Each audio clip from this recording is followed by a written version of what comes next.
जाग जाओ, और जब जागो तभी सवेरा। और कहते हैं अगर नहीं जागोगे, जो अच्छा जो सो रहा है उसे जगा जा सकता है। हमें लग रहा है मोदी जी सो रहे हैं अभी, क्योंकि थक गए हैं, 24-24 घंटे काम करते हैं, नींद पूरी होती नहीं। 2 घंटे की नींद लेते हैं, पूरी 10 साल तक उन्होंने 2-2 घंटे की नींद ली है। अब इकट्ठा वो नींद में चले गए हैं। वो कह रहे हैं उन्होंने इन तिल चट्टों को छोड़ दिया। तिल चट्टे मतलब समझते हो ना, इन चेले चपाटों को छोड़ दिया कि लूटो खाओ मौज करो, मैं आराम विश्राम कर रहा हूँ। मोदी जी अभी आप विश्राम नहीं कर सकते, क्योंकि आपको लगातार फिर से जग जाना है, और 18 से लेकर 22 घंटे तक आपको काम।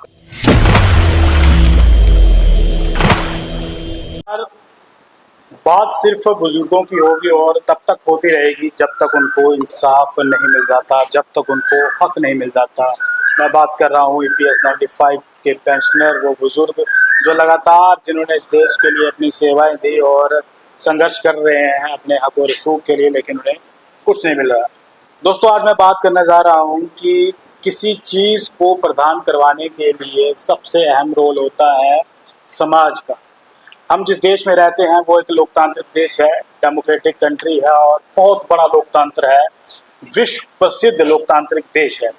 लोकतंत्र को चलाने के लिए 4 व्यवस्थाएं हैं, 4 पिलर्स हैं, जिसके बारे में आपको मैं बताऊंगा कि वो 4 पिलर कौन से हैं। सबसे पहले आता है लेजिस्लेचर, दूसरा जुडिशरी, और तीसरा एग्जीक्यूटिव, और चौथा आता है जो सबसे अहम पिलर है, जो योगदान देता है हर किसी मुद्दे को, छोटे मुद्दे को बड़ा बनाने में और बड़े मुद्दे को समाज के सामने लाने में, ताकि वो मुद्दा जो है वो हर एक व्यक्ति के पास पहुंच सके। और वो मुद्दा है मीडिया का, जो एक अहम रोल निभाता है। इसलिए मीडिया को चौथा पिलर कहा जाता है डेमोक्रेसी का। लेकिन सवाल मैं ये पूछना चाहता हूँ, क्या वो चौथा पिलर, क्या वो डेमोक्रेसी का जो चौथा स्तंभ है, क्या वो अपना काम बखूबी से कर रहा है?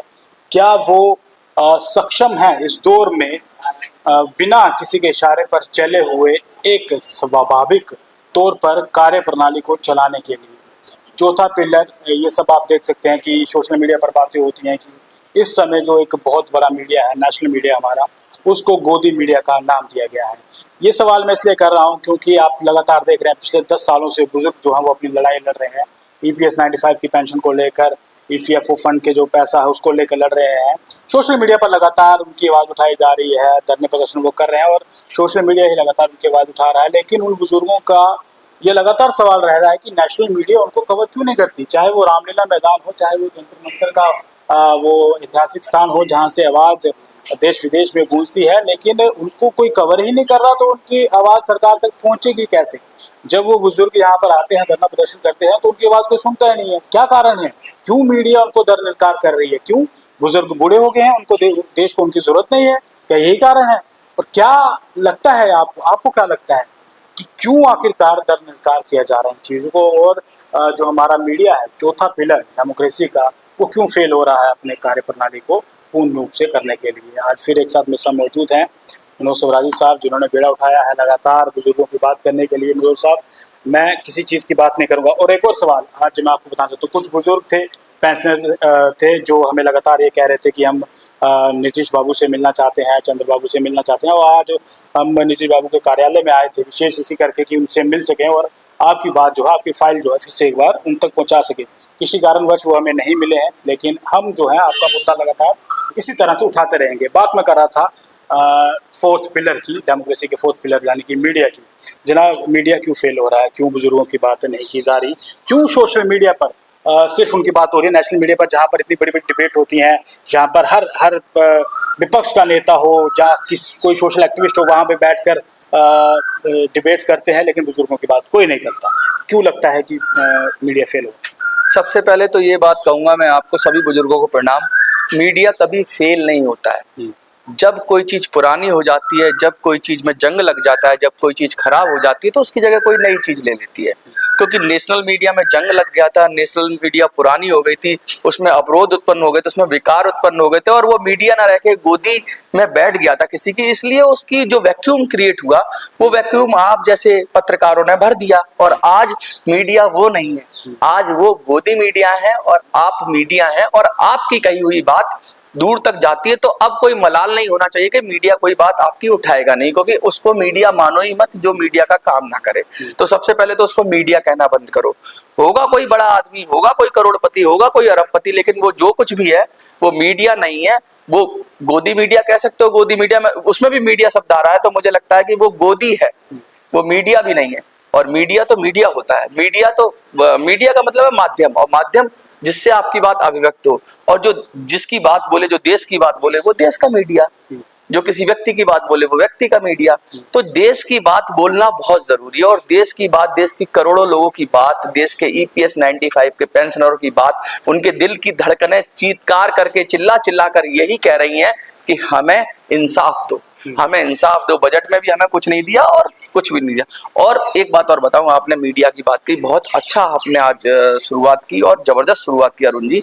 मीडिया के बारे में बताऊं कि अब मीडिया की जरूरत उस वाले मीडिया की जिसको आपने पर्टिकुलर, हमें जरूरत नहीं है, क्योंकि बुजुर्गों का मुद्दा, अब बुजुर्ग इतने सक्षम हो गए हैं कि अपनी लड़ाई लड़ सके। ना तो उन्हें अब किसी नेता की जरूरत है, किसी मसीहा की, जैसे कोई कहते हैं ना कि नेता नहीं होगा तो काम नहीं होगा, ना तो उन्हें कुछ नेता की जरूरत है।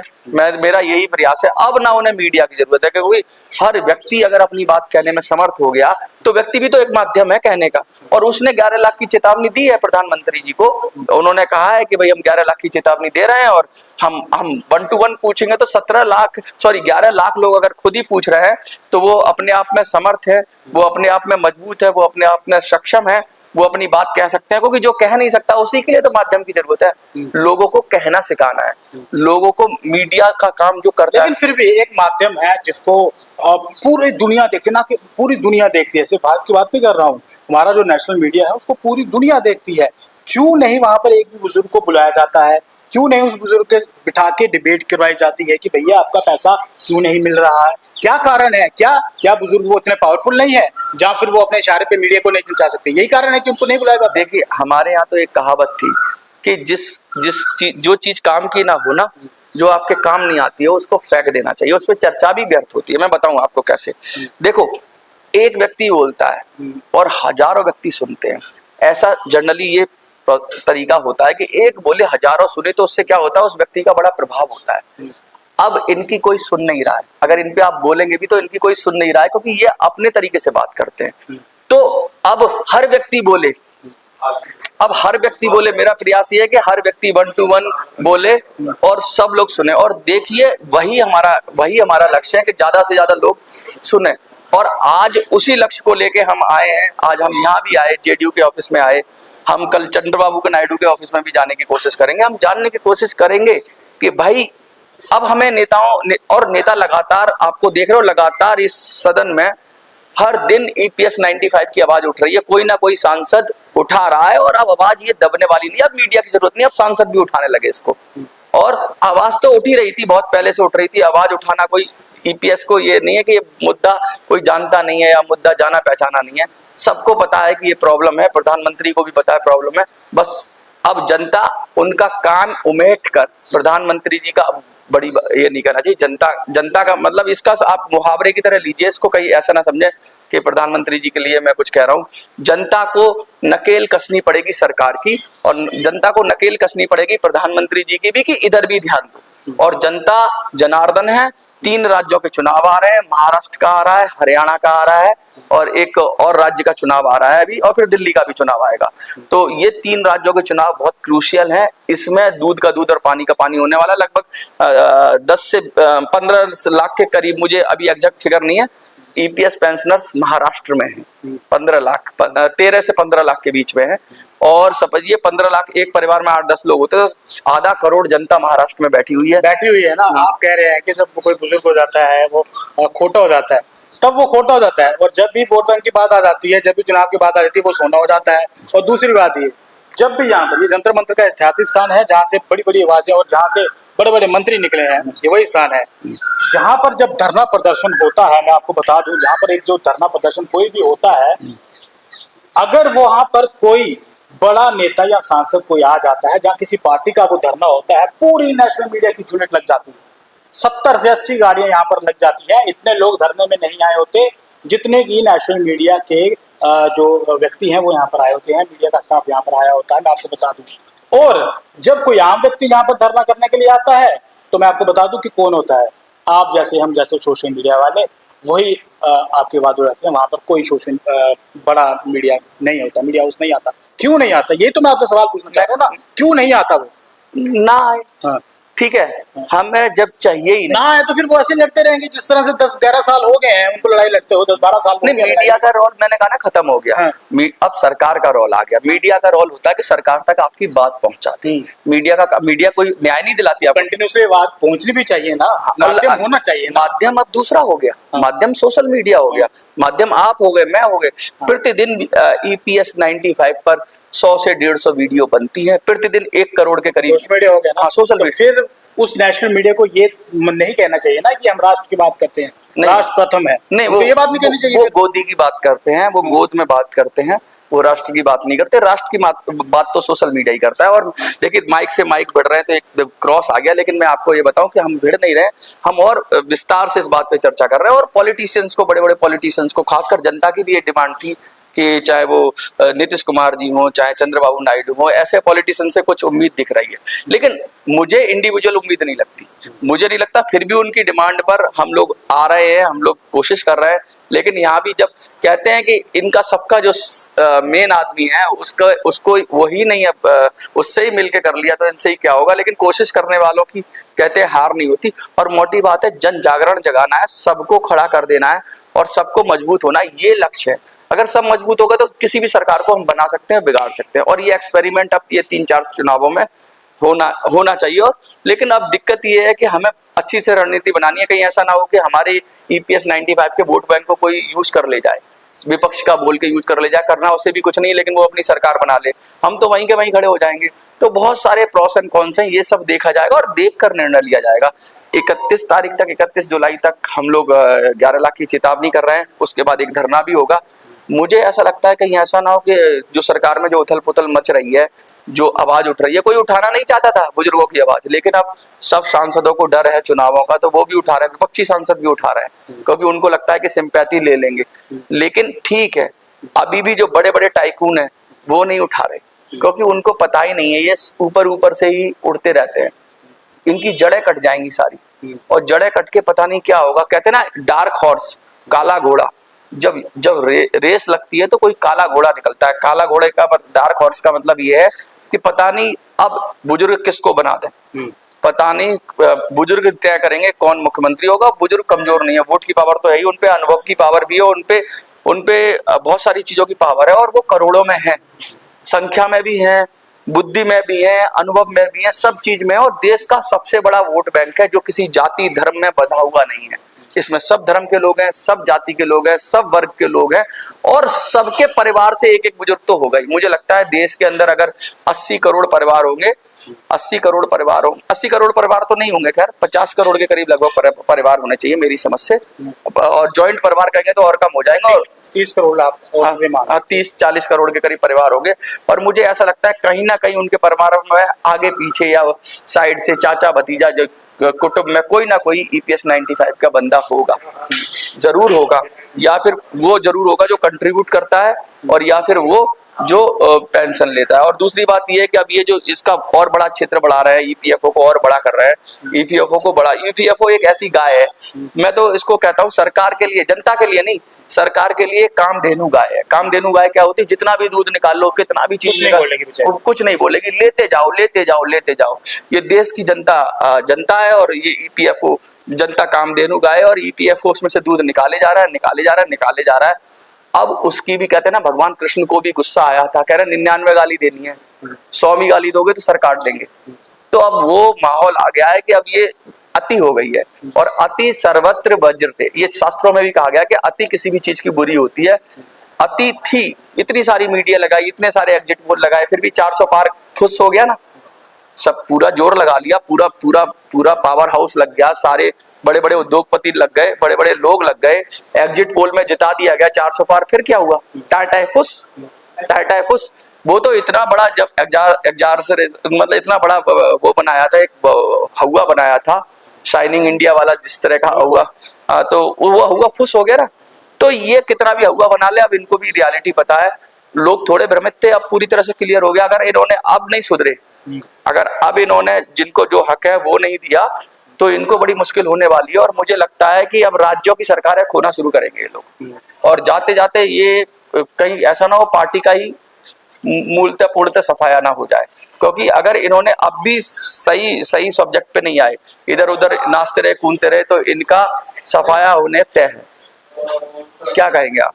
मैं ये कहना चाहूँगा कि देखें, देश को चलाने के लिए इस बात में कोई दो राय नहीं है कि युवा वर्ग जो है वो मजबूत होना चाहिए, लेकिन युवा वर्ग को मजबूत करते करते हमें देश के बुजुर्गों को नहीं भूलना चाहिए, जिन्होंने योगदान दिया है इस देश को चलाने के लिए। वो बुजुर्ग हुए हैं इस देश को चलाते चलाते, उन्होंने अपना योगदान दिया है। तो सरकार को देखना चाहिए कि इन बुजुर्गों का सम्मान रखना चाहिए। और क्या ही मांग रहे हैं, अपना हक मांग रहे हैं, और कोई कुछ बहुत बड़ा योगदान नहीं है कि वो आपने जो बात कही ना, कल भी देखो हमारी कल या परसों वीडियो बनी थी युवाओं के ऊपर, बजट के ऊपर बनी थी। मैंने बताया कि युवाओं के साथ कितना बड़ा धोखा हो रहा है। 1 करोड़ युवाओं को आप फ्री में दे रहे हो प्राइवेट कंपनियों को कि जाओ 1 साल तक इनका शोषण करो, और पैसे भी मत दो, पैसे सरकार देगी। यानी टैक्स पेयर का पैसा 60,000 वो देगी सरकार, 60,000 करोड़, 60,000 करोड़, 1 करोड़ लोगों का पैसा वो देगी सरकार। और काम किसके यहाँ करेंगे? उद्योगपति के यहाँ करेंगे। और उद्योगपति का काम करने के बाद भी वो 1 साल खत्म होने के बाद रोजगार की गारंटी नहीं दे रहा है। वो कह रहा है कि तुम जाओ बाहर, मैंने सर्टिफिकेट एक कागज का टुकड़ा दे दिया, यानी और फिर उसके पास 1 करोड़ लोग आ जाएंगे, अगली बार फिर बजट आएगा 1 करोड़ लोगों को, फिर यानी ये करोड़ों लोगों से फ्री में काम कराना चाहते हैं। उनकी न्यूनतम वेतन या न्यूनतम मजदूरी भी नहीं देना चाहते। और ट्रेनिंग के नाम पर, अगर ट्रेनिंग ही की है 1 साल, तो उसको फिर क्यों नहीं एडजस्ट करोगे अपनी कंपनी के अंदर? अगर आपने ट्रेनिंग दी है किसी को 1 साल तक तैयार किया, तो अपनी कंपनी में, आप की कंपनी में ट्रेनिंग की है, क्यों नहीं अपनी कंपनी में रख रहे हो? अग्निवीर में तब भी 1 करोड़ रुपया मिल जाता था, अग्निवीर में तब भी बहुत सारा पैसा, अगर आप रिटायर होते थे तो मिल जाता था, बहुत कुछ मिल जाता था। लेकिन ये जो योजना आ रही है, ये तो देश के अंदर तबाही कर देगी। जैसे अग्निवीरों ने किया था ना, पूरी तरीके से ट्रेन रोका, ये रोका, बहुत युवा है। देखो बुजुर्गों को दबा लो कैसे भी, जवानों से छेड़ोगे ना तो छोड़ेंगे नहीं। जवानों का मतलब है यंग लोगों को छेड़ोगे ना, जब वो निकल आएंगे 1 करोड़ लोग। अपने गले में मोदी सरकार अपना फंदा डाल रही है। अगर वो जवानों को बेरोजगार कर रही है, अगली साल ही फंदा आ जाएगा। मोदी सरकार को या निर्मला सीतारमण को भागे जगह नहीं मिलेगी, क्योंकि 1 करोड़ लोग जब रोजगार मांगेंगे और सब कंपनी में ट्रेंड होंगे, उनको कहां से दोगे तुम रोजगार? ये जंतर मंतर छोटा पड़ जाएगा, ये रामलीला मैदान छोटा पड़ जाएगा, ये दिल्ली के मैदान छोटे पड़ जाएंगे भरने के लिए। सब आ जाएंगे लेके अपना अप्रेंटिस का सर्टिफिकेट, या मुझे रोजगार दो, मुझे रोजगार दो, मुझे रोजगार दो। अरे भैया, तुम इतने ज्यादा बेरोजगार क्यों बना रहे हो? तुम ये कहते कि 1 लाख लोगों को हम अप्रेंटिस पे एमएनसी कंपनी में लगाएंगे, 10 लाख लोगों को लगाएंगे और उनको फिर ऑब्जॉर्व कर लेंगे। ऐसी नीति होती तो अच्छा लगता। ये जो बड़ा बड़ा फिगर दिखाने की नीति है ना, ये बड़े बड़े ख्वाब दिखाने की नीति है। ख्वाब जब टूटता है ना, तो बड़ी गालियां पड़ती है। मैं नहीं चाहता हमारी सरकार को कोई गलत बोले, हमारी सरकार का कुछ बुरा हो। हम तो कहते हैं निंदक नियरे राखी, हम निंदा भी करते हैं तो उसमें भलाई होती है सरकारों की, कि भाई देखो ये तुम्हें डुबो देंगे। ये जेएनयू की पड़ी हुई निर्मला सीतारमण, जेएनयू का नाम तो वही है ना, जेएनयू टुकड़े टुकड़े गैंग जिसको कहते हैं, उसकी पड़ी हुई है। ये लगता है कि मोदी सरकार ने ज्यादा ही, मोदी जी ने ज्यादा भरोसा कर लिया, कहीं ऐसा ना हो कि ये डुबो दे। ये बजट पूरी तरीके से मोदी को फ्लॉप करने के लिए बनाया गया है, और मोदी नहीं समझेंगे, मोदी जी नहीं समझेंगे तो मोदी जी की लुटिया डूब जाएगी, मोदी जी की खटिया खड़ी हो जाएगी, और मोदी जी का बिस्तरा गोल हो जाएगा। और मैं इसलिए कह रहा हूं कि देखो, सावधानी हटी और दुर्घटना घटी।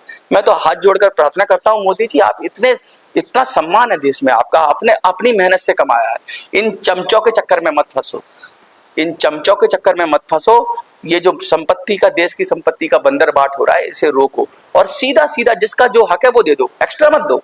बुजुर्गों का जो हक है वही तो कह रहा हूं मैं, एक्स्ट्रा उनको चाहिए नहीं। वो जो अपना हक मांग रहे हैं वो उनको दे दो। वही है। इतनी सी बात कह रहे हैं, और इतनी सी बात लगता है मुझे समझ में आएगी, और 31 तारीख से पहले समझ में आएगी। और मोदी जी को अगर समझ में नहीं आती तो फिर मुझे लगता है सत्ता का अहंकार आ गया है, नशा आ गया है। हम तो हाथ जोड़कर विनती करते हैं, प्रार्थना करते हैं कि मोदी जी आपको जितनी जल्दी हो सके समझ में आ जाए, क्योंकि सुबह का भूला अगर शाम को घर आ जाता है तो उसे भूला नहीं गए थे।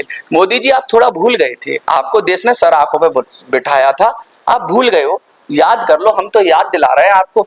हमें दुश्मन मत बांटो। हमने 11 लाख की चेतावनी दी, हमने धमकी नहीं दी है। चेतावनी का मतलब चेताना, चेतावनी का मतलब आपको सजग करना, आपकी बेहतरी के लिए कहना कि ये जो देश की जनता करा रही है, कहीं इसकी बद्दुआ ना लग जाए आपको। तो हम चेतावनी दे रहे हैं, हम बड़ी सौम्य भाषा में अच्छी भाषा में आपसे ये कह रहे हैं कि आप अपनी डूबते हुए जहाज को रोक लो, अपने आप को बचा लो, अपनी सरकार को बचा लो, वरना इतिहास में नाम जितना अच्छा नाम आपका कहा जाता है 370 के लिए, इन सब चीज़ों के लिए जो जो अच्छाई कही जाती है, ये जो बुराई बुजुर्गों की है ये भी आप ही के नाम लिख जाएगी। तो ऐसा ना हो कि आपका इतिहास में एक तरफ तो बहुत स्वर्णिम इतिहास हो और एक तरफ इतना बुरा इतिहास हो कि बुजुर्ग भी तड़प जाता हो इतिहास। जब आप जाने वाले हैं बड़े इस नाम के ये नाम लेके जाए आप, बड़े बेआबरू होके तेरे कूचे से हम निकले। कहीं ऐसा ना हो जाए कि बेआबरू होके देश की जनता आपको इस देश से, क्या मैं शब्द नहीं कहूंगा, निकाल दे, वो शब्द नहीं कहूंगा मैं। इसलिए वक्त रहते जाग जाओ, और जब जागो तभी सवेरा। और कहते हैं अगर नहीं जागोगे, जो सो रहा है उसे जगा जा सकता है। हमें लग रहा है मोदी जी सो रहे हैं अभी, क्योंकि थक गए हैं, 24-24 घंटे काम करते हैं, नींद पूरी होती नहीं। 2 घंटे की नींद लेते हैं, पूरी 10 साल तक उन्होंने 2-2 घंटे की नींद ली है। अब इकट्ठा वो नींद में चले गए हैं। वो कह रहे हैं उन्होंने इन तिल चट्टों को छोड़ दिया। तिल चट्टे मतलब समझते हो ना, इन चेले चपाटों को छोड़ दिया कि लूटो खाओ मौज करो, मैं आराम विश्राम कर रहा हूँ। मोदी जी अभी आप विश्राम नहीं कर सकते, क्योंकि आपको लगातार फिर से जग जाना है और 18 से लेकर 22 घंटे तक आपको काम करना है, और अब ईपीएस पे काम करना है। जल्दी कर लो, फटाफट कर लो। अगर सो गए अपने बंगले में जाके तो फिर समझ लो जो सोता है वो खोता है, जो जगता है वो पाता है। हम तो जगा रहे हैं। कुंभकर्ण की नींद मत सो जाना मोदी जी। 6 महीने हो चुके हैं और अगले 6 महीने भारी पड़ने वाले हैं। इसीलिए विपक्ष भी इस चक्कर में बैठा हुआ कि कब बिल्ली के भाग से छीका फूट जाए। कहीं ऐसा ना हो कि भाई आप करते रह जाओ राम राम और वो माल सारा हरे राम कर जाए। तो ऐसा ना हो जाए कि आप कहने का मतलब है सत्ता, माल का मतलब सत्ता है, कोई इसे गलत शब्दों में ना ले। इसका मतलब ये है कि जो सत्ता है, जो शक्ति है, जो सम्मान है, सबसे बड़ा नेता का सम्मान, उसका सम्मान होता है, उसकी रेस्पेक्ट होती है। रेस्पेक्ट ना चली जाए बुजुर्गों की निगाह। कोई बुजुर्ग बड़े प्यार करते हैं मोदी जी को। बहुत बहुत शुक्रिया मनोज जी हमसे बातचीत करने के लिए। आशा करता हूं कि जिस बात से हमने अपनी बात आपके समक्ष रखी है आपको समझ आई होगी। और मैं बुजुर्गों से भी कहना चाहूँगा, हम आपके लिए लड़ रहे हैं, इसमें हमारा कोई फ़ायदा नहीं है। हम चाहते हैं कि आपको आपका सम्मान जो है वो सही तरीके से मिले, और हम आपसे यही उम्मीद करते हैं कि जो भी हम बात आपके सामने प्रकट करते हैं उसका आप हमें जवाब जरूर दें। चाहे कमेंट करें और वीडियो को साथ साथ शेयर करें और लाइक जरूर करें, क्योंकि आपके लाइक से ही हमें प्रोत्साहन मिलती है, जिसके चलते हम रोज आपके लिए सरकार के सामने नए नए प्रश्न पूछते हैं। नमस्कार, दीजिए साहब।